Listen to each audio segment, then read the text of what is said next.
All right, welcome everyone. Today, we're going to dive into a topic that has completely, and I mean completely, rewritten the rules of business and marketing. We're talking data, insights, and analytics. And trust me, whether you're just starting out or you've been around the block, getting your head around this stuff is an absolute game changer. So to kick things off, let's look at this quote. It's over 100 years old, but it just nails the biggest headache in the history of advertising: uncertainty. For decades, marketing was kind of like a guessing game, right? You'd spend a fortune, cross your fingers, and just hope something worked. But here's the thing. What if you could know which half was working? That's the puzzle we're here to solve. And this slide right here, it lays out the massive shift that's happened. On the left, you've got the Mad Men way of doing things. You know, brilliant hunches, creative genius, long lunches. It was all about, I think this will work. But on the right, that's the modern marketer. And their superpower isn't a gut feeling, it's evidence. We've moved from guesswork to science, where the most powerful phrase you can say is, the data shows this works. Okay, so let's dig in. Why was this shift so desperately needed? And why has solving this big marketing puzzle become such an obsession for pretty much every business on the planet? And look, this isn't some tiny little trend that's going to fade away. This is a full-blown revolution. A recent survey found that a massive 75% of marketers think data is only going to get more important. And get this, a staggering 90% of business leaders say its importance has skyrocketed since the pandemic. The message is loud and clear. Data isn't optional anymore. Okay, so that's the problem. What's the fix? Well, it's the secret weapon that every single successful modern business has in its arsenal: data. And the scale of this is just, well, it's mind-boggling. It's projected that by 2025, the world will have created 175 zettabytes of data. Now, what on earth is a zettabyte? It's a trillion gigabytes. Yeah, you'd need a pretty big hard drive for that one. We're creating this stuff with every click, every search, every single thing we do online. But, and this is a huge but, here's the catch. We are absolutely drowning in data, but that doesn't mean we're swimming in answers. Having mountains of data is totally useless if you can't find the insightful, the relevant bits. It's not a competition to see who has the most data. It's about who can find the story hidden inside it. Okay, let's make this real. I'm going to use an example I guarantee every single one of you knows: the good old Tesco Club Card. See, this wasn't just a loyalty scheme to get you a few quid off your shopping. It was a data-gathering masterpiece. Think about it. Back in the 90s, while all their competitors were just guessing what customers wanted, Tesco was plugging a direct line into millions of shopping baskets. They used that early data to tailor deals, design store layouts, and just surge ahead of everyone else. And now, they have data from over 23 million members. That's 80% of UK households. That's not just data, it's an absolute goldmine.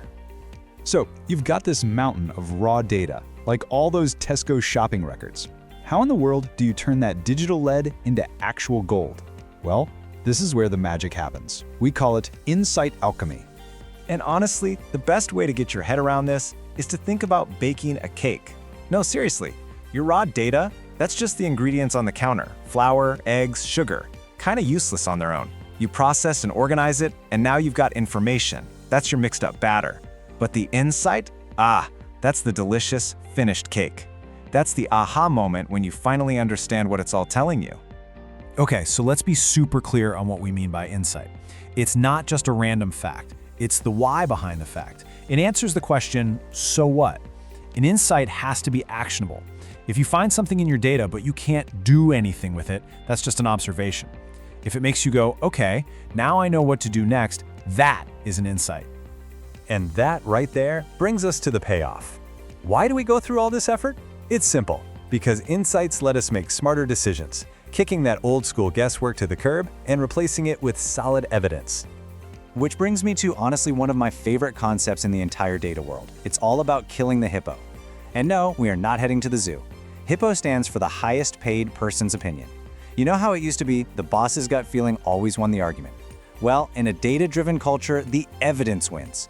It totally levels the playing field, which means the best idea, the one backed by data, is the one that wins. And that empowers everybody on the team. All right, so let me throw a question at you, and it might sound a little silly even.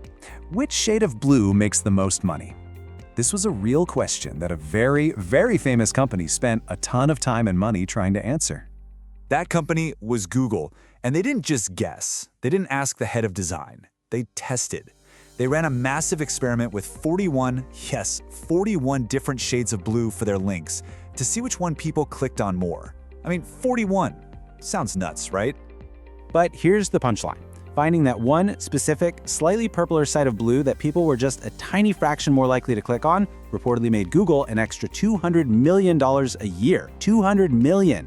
That is the incredible power of a tiny, data-driven decision when you apply it at a massive scale. And really, this quote just sums up the whole mindset perfectly. It's a clever way of saying, opinions are great. We all have them. But in business, decisions need to be backed up with cold, hard evidence.